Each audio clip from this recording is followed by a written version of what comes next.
ഇന്ന് ബാർബിക്യൂ ചെയ്യാനുള്ള പരിപാടിയാണ്. അപ്പോൾ അതിനുള്ള നമ്മളെ മസാലകളാണ് നമ്മൾ ചെയ്തിട്ടുള്ളത്. മല്ലിച്ചപ്പ്, പുതിന, വേപ്പില, പച്ചമുളക്, ഇഞ്ചി, വെളുത്തുള്ളി ഇങ്ങനെയുള്ള സാധനങ്ങൾ നമ്മൾ എന്ത് ചെയ്തിട്ടുണ്ട്, ഇതിൽ അടിച്ച് ചേർത്തിട്ടുണ്ട്. ഓക്കെ. പിന്നെ നമുക്കിതിലേക്ക് ആവശ്യം പച്ചമുളക്, ഒരു ചെറിയ തക്കാളി, ഒരു വലിയ തക്കാളി. ഇനി നമുക്ക് വേണ്ടത് ഒരു സവാള നമ്മളിതിലേക്ക് ആഡ് ചെയ്യാം. പിന്നെ ചെറുനാരങ്ങ നീര് സ്ക്യൂസ് ചെയ്തിട്ട് ഞാനൊരു ചെറുനാരങ്ങ മുഴുവനായിട്ട് എടുത്തിട്ടുണ്ട്. ഇത് സ്ക്യൂസ് ചെയ്യുക. പിന്നെ ആവശ്യത്തിനുള്ള ഉപ്പിടുക. പിന്നെ ബാക്കിയുള്ളത് ശേഷം. പിന്നെ നമ്മൾ ഇതിലേക്ക് ഇടാൻ പോകുന്നത് തൈര്. അപ്പോൾ നമ്മൾ എന്ത് ചെയ്തു, ഇനി ഇതിൽ തൈര് ഇട്ടിട്ടുണ്ട്. തൈര് ഇട്ടതിന് ശേഷം മേലെ ഒരു ലേശം മുളക് പൊടി, ഒരു ഇച്ചിരി മല്ലിപ്പൊടി, ഒരു ലേശം മഞ്ഞൾപ്പൊടി, ഇതും കൂടി നമുക്ക് എന്ത് ചെയ്യാം, ക്രഷ് ചെയ്തെടുക്കാം. ഇതിൽ നമ്മൾ ലേശം ഉപ്പ് കൂടി ഇട്ടിട്ടുണ്ട് ഗൈസ്, നമ്മളത് പറയാൻ മറന്നാണ്.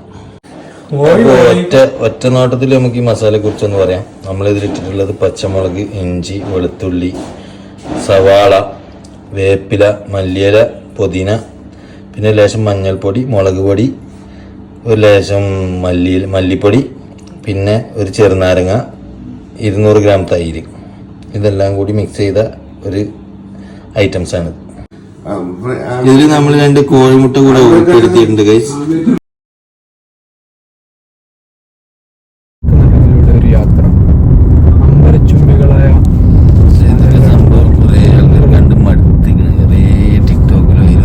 മറ്റേ പഴയ കൊട്ടാരത്തിലൊക്കെ ഇങ്ങനെ മുത്തുമണിയൊക്കെ ചെയ്ത് വെച്ച കല്യാണില്ലേ,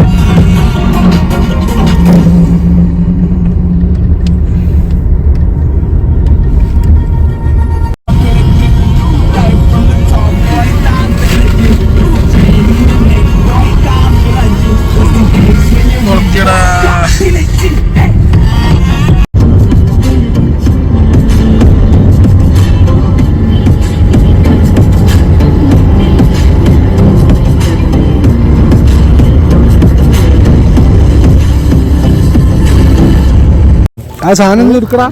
ചായ തണുത്തു ചായ ചൂടായി, ചായ സെറ്റാണ്.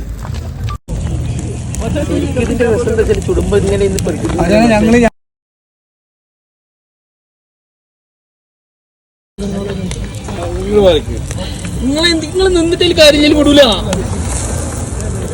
അങ്ങനല്ലടാ, എങ്ങനെ മറിക്കണടാ, എങ്ങനെ മറിച്ചു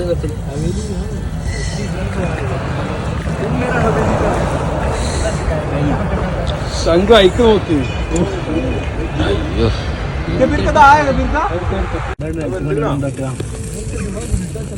ഓക്കെ സെറ്റ്.